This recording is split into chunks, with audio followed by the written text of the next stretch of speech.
Yishem Adonai Barutam Adonam. Shalom everyone. We're going to dedicate this Torah class for Refuah Shelema, speedy recovery for every name you want to mention. Please do it now. Victoria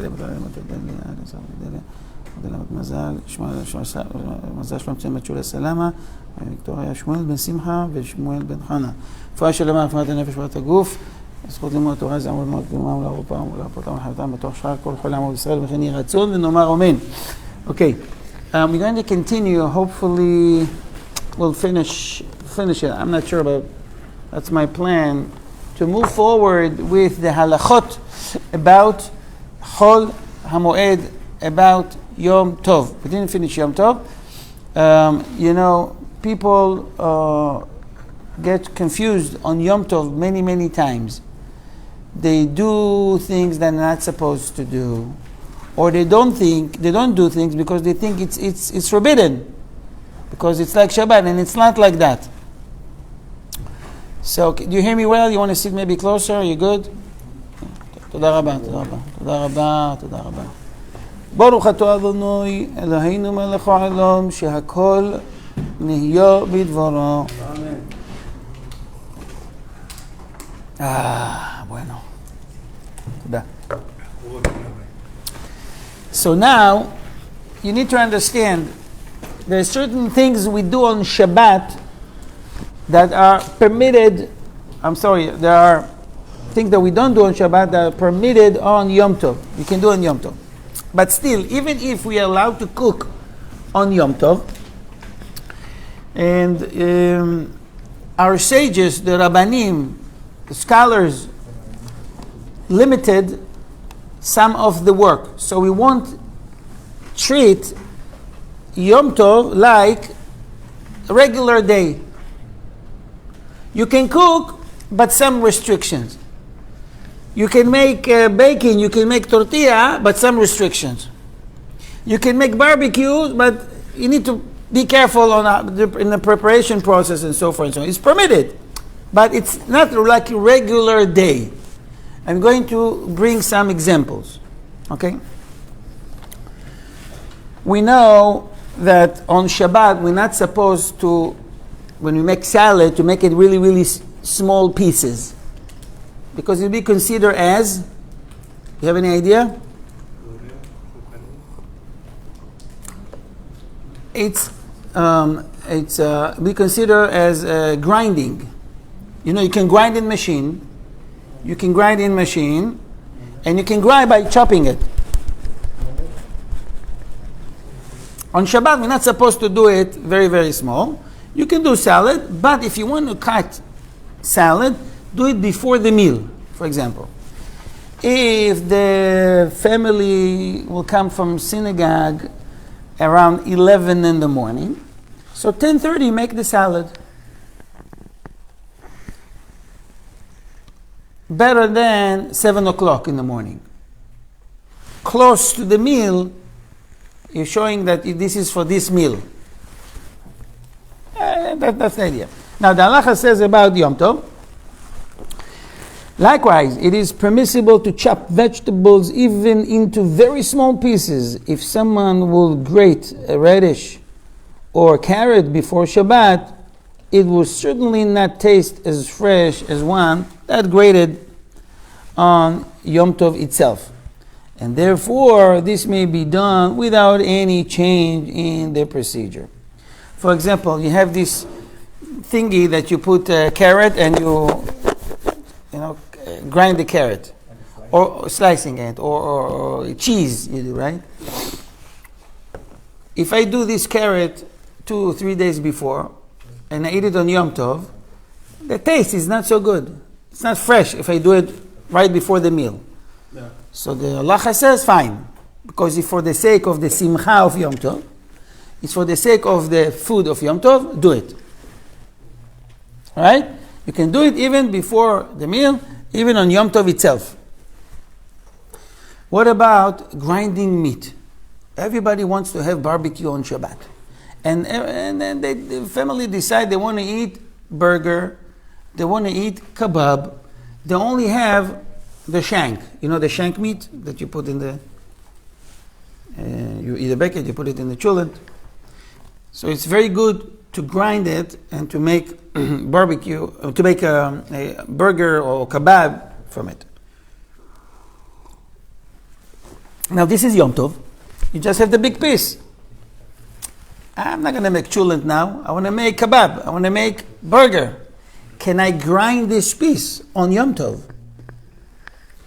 So the halacha says it is permissible to grate cheese on cheese grater as well on Yom Tov.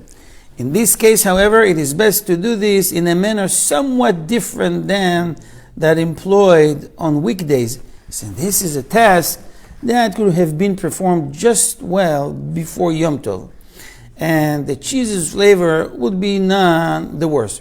So in regards to cheese, doing the same thing, grinding it, you can do it on Yom Tov, but a little bit different. So instead of grinding it to a box, grinding it to a plate, or on the table, and then put it in a box.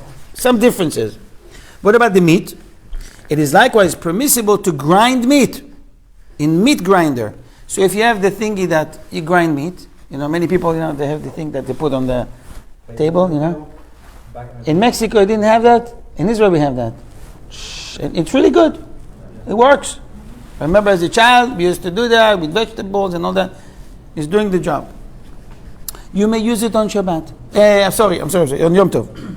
Now, what if I want to use an electric grinder? I have a machine, I put the meat, I press the button, it will grind the meat. I want to do it on Yom Tov. Can I do it on Yom Tov? No, it's electric. So Moshe said because it's electric. What if it's electric, but I'm going to put it on a timer? I'm going to use a timer. And I know at 11 o'clock in the morning, it's going to work from 11 to 11:02. And then we'll stop. And then 11:03, set it up so that it will work on certain minutes.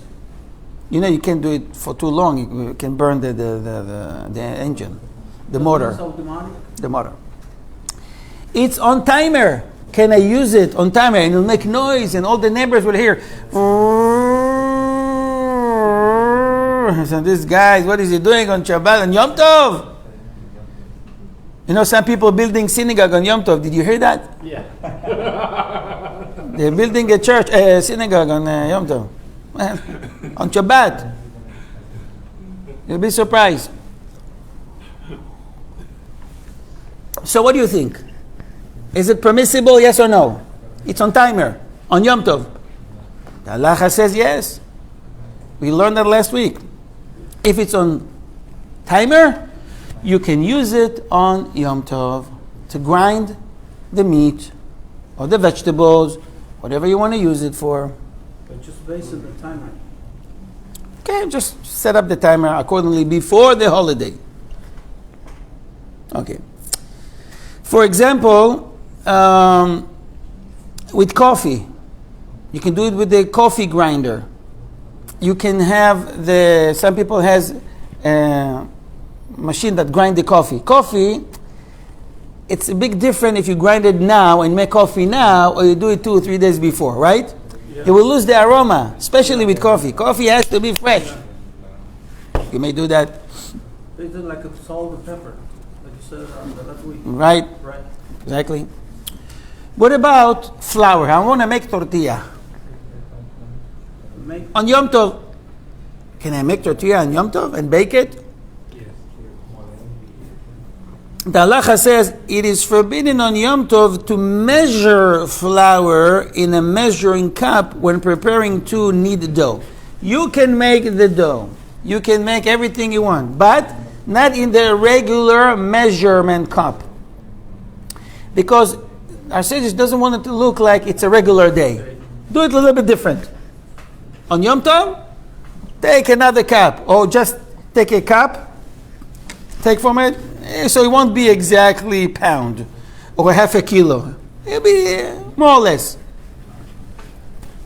So you don't use a regular measuring cup on Yom Tov. The person must estimate the amount he wishes to use. Alternatively, he may use the measuring cup without measuring exact amount. The same rules apply to rice. It is forbidden to measure the exact amount one wishes to cook, but one may measure an approximate amount. So it's good for, you want to cook beans, rice, but no measurement cup on Yom Tov. A little bit different with the hands, with a regular cup. Just to show this is a special day, it's Yom Tov, we can cook, but with some restrictions. Comprende? Any questions? Are we allowed to grind some wheat? Let's say Of course. we got some Yes. leftover for pepper. Absolutely. That's what they do in the old days. They didn't. They used to keep the grind. What do you call it? The seeds, and then they would grinding it, the grains. It will be fresh if you keep it as is, rather than grinding it. And flour can catch bugs and worms quickly than the grains itself. Same with meat. You can weigh it, but I'm sorry, you cannot weigh meat, put on scales. Even if it's not even. Digital for sure not. But there is a regular scale, that you have this thingy that you put it and you see which one is, this is 1 kilo, half a kilo, whatever. Okay.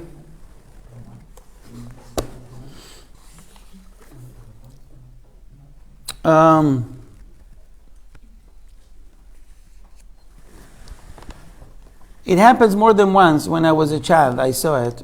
It was today you can't see this kind of stuff very often. But you remember the small stores that people sold food? Today there's Walmart, Sam's Club, big supermarkets. Many years ago, it was a small shop. A guy would sell you products and bread and cheese, small shops. Actually, there's today. If you go to New York, you can see these places. Here in America, here in Dallas, I don't know. I didn't get the chance to see anything. We want to buy, you go to the big stores. Why I'm saying it? Because as a child, I remember we had more than one in the neighborhood, but one belonged to a guy that he lives very close to the synagogue. And some people all of a sudden have guests, or unexpected guests, or they forgot to buy stuff. It's already Shabbat, it's already Yom Tov. Now they say, I have a lot of guests, I don't have enough meat, I don't have enough drinks. So what do? They tell him, David, after the tefillah, everybody go home. Can I take some stuff? So I said, sure, okay. So they take some bottles of Coca-Cola, soda, they take some meat, but they can't weigh it. How are they going to pay to him? They're going to pay him. They can't pay him that day on Yom Tov. They will pay him after the holiday. But how much? There was a non-Jew there. Can I tell the non-Jew, do you mind write the amount so I know how to pay him after Yom Tov? Now, Halacha says, if one person wishes to purchase a package of meat from someone else on Yom Tov, planning to pay for it after Yom Tov, he may, it's permitted, he may instruct a non-Jew to weigh the meat for him. Furthermore, he may utter a statement hinting to the non-Jew that he wishes the purchase to be recorded in writing so that he will remember how much to pay. So you can tell even the non-Jew, if you don't mind, I think it will be best if we'll take notes. Or I think it's better if we have notes. So the non-Jew will understand and he take notes. After the holiday, time he can pay exactly how much you owe. It's permitted on Yom Tov. It is forbidden to allow the non-Jew to record it in square Hebrew writing, however, we may permit him to write it only in some other alphabet. So if you want to write in English, French, Spanish, Russian, whatever, it's fine. You see, even it's permitted with some changes.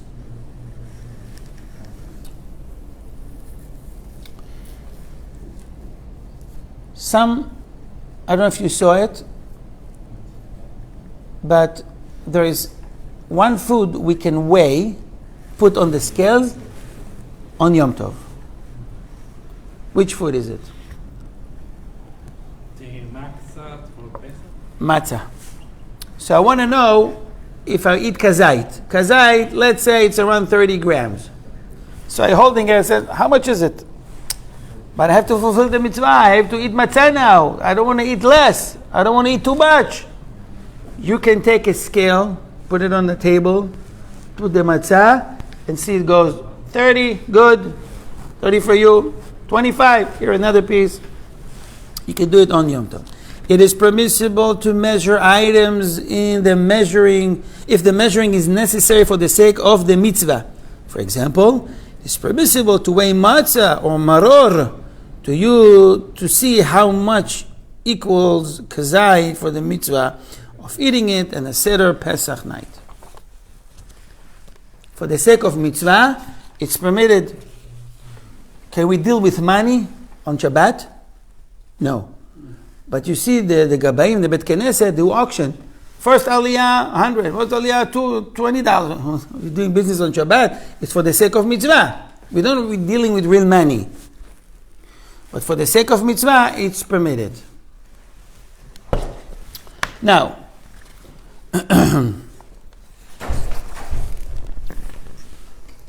we've learned that you can use the flour on Yom Tov. You can do some changes with taking it and the way you're taking it. Now, okay, what about Khala? Afrashat Khala on Yom Tov.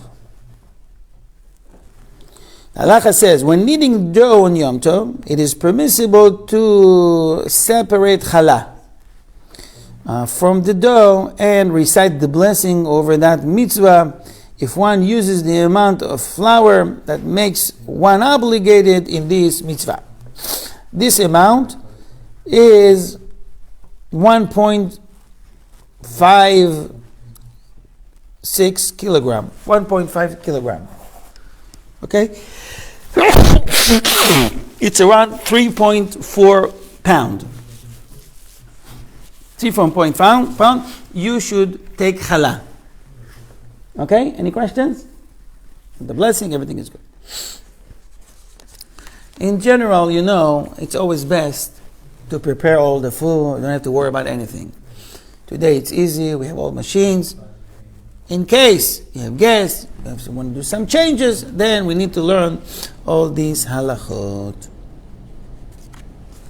So one is making a bread, and he wants to write on the bread, on the challah, Mazal Tov, or you want to write Chag Sameach, or Shalom, on the pita, on the bread. So when he bakes it, it comes out, it will look very nice. Or to put Magen David. What's Magen David? The star of? David. Can I do that on Yom Tov? I'm already baking. Can I make these symbols or words? The halacha is, when kneading dough on Yom Tov, it is forbidden to form any figure or letters in the dough using a mold such as a cookie cutter, or to shape the dough by hand into any figure such as a bird or any letters. Okay? Again, we see here, you can bake, you can prepare the food, but with some restrictions.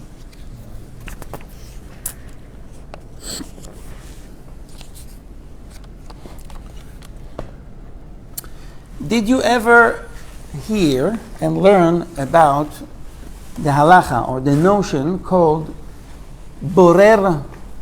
Borer on Shabbat. Borer means sorting on Shabbat or on Yom Tov. Sorting is taking out of a mixture something. Okay? For example, I have fruit salad, or I have salad, and I don't like the onions, so I'm taking the onions out. You cannot do that on Shabbat and Yom Tov. It's a melacha. It's a work that was formed in the time of the tabernacle and the Beis Hamikdash. Separating the tabernacle. Sorry. So it was forbidden. There's 39 melachot, different type of works, 39 that are forbidden. One of them is borer, sorting. So you're eating on Shabbat salad and you don't like the onion, for example, you're not allowed to take what you don't like. So what do? I'm going to eat the salad. So you can pick what you like. What you like, you can pick. But you can take out, because to you is considered psolet. Psolet means like leftover. Something you can throw to the garbage. So for you, it's like garbage. So you're leaving it in the plate, and you eat what you want. So you can pick.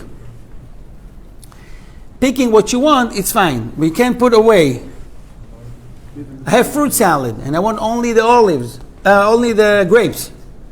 I can pick the grapes, but I can't move the watermelon here, and the raspberry here, there, and okay.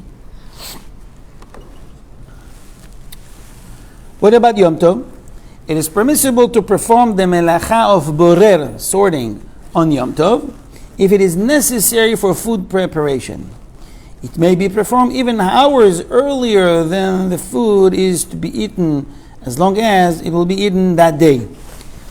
In a case where the majority of the mixture is the desired portion, most of it is what I want to eat, one should separate the lesser portion, which is the unwanted material, from the mixture. In a case where the majority of the mixture is the unwanted material, one should separate the lesser portion, which is the desired portion, from the mixture.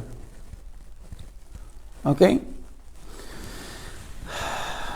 This is why you see on the Jewish homes, for example, on Yom Tov and on Shabbat, when they bring dessert, so you'll see it's not mixed. You see for example, the pistachio by itself, and the nut by itself, and the seed, the sunflowers seeds by itself. It's separated. The cashew by itself, and separate, so people won't pick and take. So it's separate. Here's the cashew, here's the nut, here's the pistachio. So you don't do sorting, you don't do borer. It's in the plate by itself. Okay? What about, I'm going to ask you a weird question.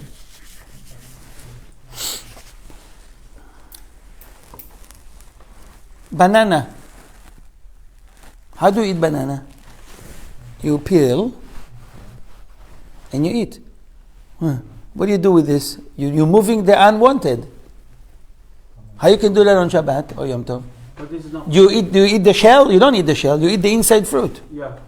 But it's not. It's enough. It's not. It's what? It's not food. So you're not supposed to move the no food or what you don't want. How is that permitted to eat on Yom Tov or on Shabbat? Simple. That's the only way to eat the banana. Yeah. There's no other way. How do you want to get to the banana? It's permitted. Fine. What about fish? You know, sometimes fish has worms in it, especially behind the head. There's worms. Salmon, you can find sometimes worms. You have to look carefully. You get worms that long. preparation for Shabbat. Every time you get from any store fish, you got to check for worms. I'm telling you right now. It's to be clean. What about Yom Tov? I'm separating the unwanted. I'm not supposed to separate the unwanted. The worms are unwanted. Can I do it on Shabbat? The halacha says it is permissible to remove parasites from the flesh of fish on Yom Tov. This is not considered a forbidden act of the melacha of borer, sorting, at all.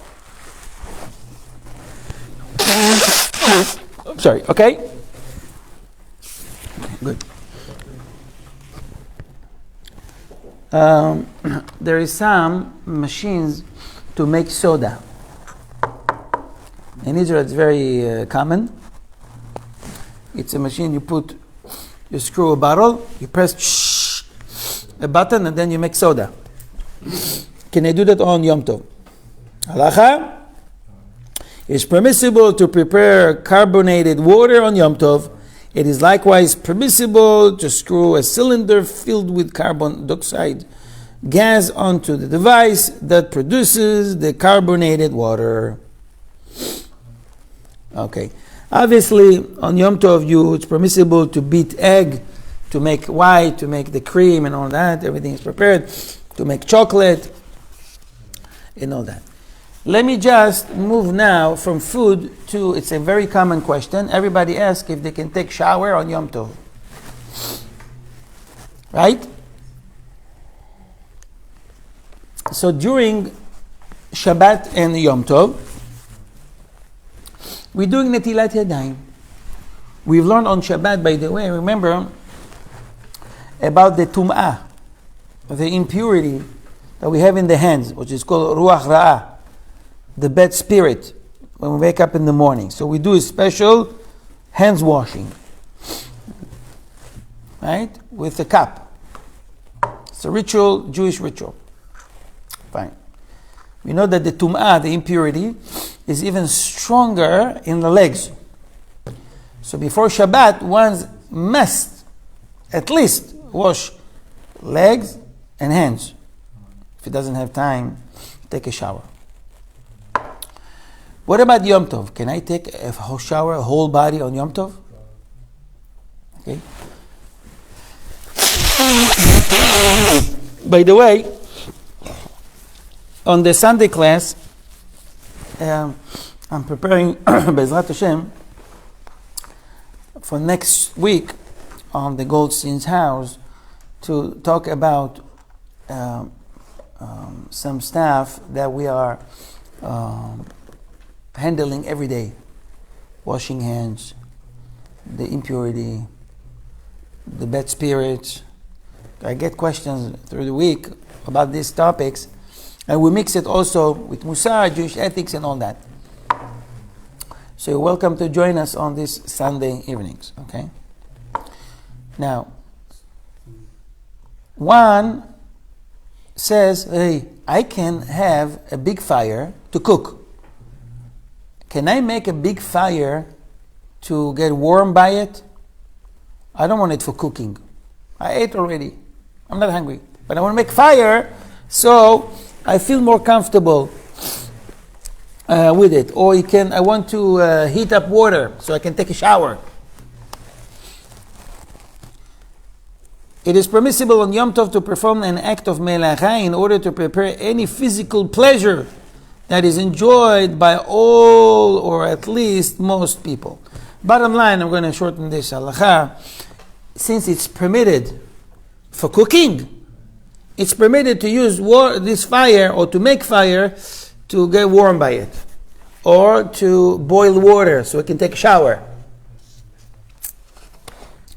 But to wash all body, it's not permitted on Yom Tov itself. Hot water from before the holiday, you can wash all your body. So we have this case here in America, which is easier. Why it's easier? In America, we have a big water tank, water heater, right? Yeah. The water in the water heater are hot. They're hot, right? Do you have water heater at home? Yeah. Hello? Yeah. Yes. Are they hot? Before the holiday? Yeah. It's hot. If I open it, holidays at 7, I open it on 7, it's hot. Since it was boiled from before the holiday, I can take shower in the holiday, my whole body, no problem. Because the water they were ready before the holiday. You can take shower with hot water on Yom Tov. ¿Comprende?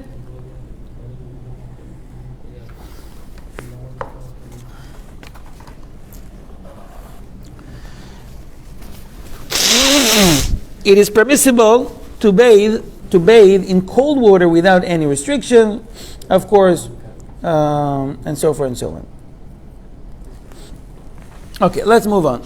I'm just touching this halacha applies to the both holidays, the both days, the first day and the second day, Yom Tov Rishon and Yom Tov Sheni, the first Yom Tov and the second Yom Tov. Now, the next halacha, I want you to pay attention to it. The Torah permit me to cook for myself, for my family, for neighbors, if I work in a hotel, for another Jewish people. So everybody will be happy and joyful during the holiday. What if you have a friend who's a non-Jew? And he says, can you cook for me? Make me food on Yom Tov. Now, I'm about to cook to a non-Jew. I'm permitted to a Jew. I can cook to a non-Jew every day. It's no problem. On Yom Tov, on a holiday, it's a problem. I mean, he can eat with you, the food you have. But to cook for him, it's a problem. And some convert have these issues because they have guests, father, mother, they're not Jewish yet, brothers, sisters, or friends. Sometimes they come to visit during the holiday. And can I cook for him? Can I make special thing for him? It's a problem. I don't know if you're aware of that. Let me read the halacha. It is forbidden by the Torah to cook food on Yom Tov for a non-Jew to eat it. Did you ever hear this halacha before? You hear this halacha before? Okay. There's nothing against the non-Jew.